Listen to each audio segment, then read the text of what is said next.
Today, you're going to learn exactly which documents you need to file your taxes and how to organize them using ChatGPT as your guide. This tutorial is perfect for beginners, employees, freelancers, gig workers, investors, and anyone filing a tax return for the first time or wanting a smoother tax season.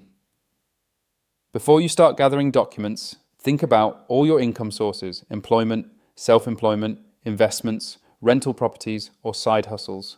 These affect which forms you need.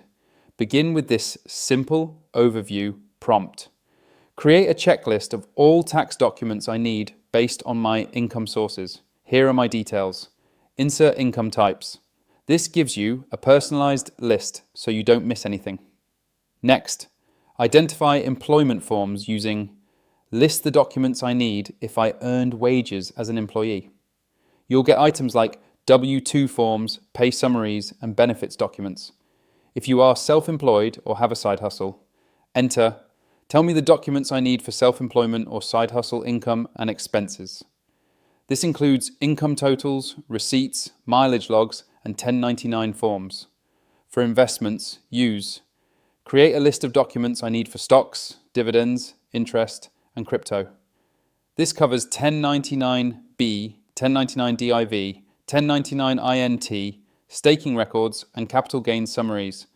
If you have dependents, ask, list the documents I need to claim dependents or tax credits.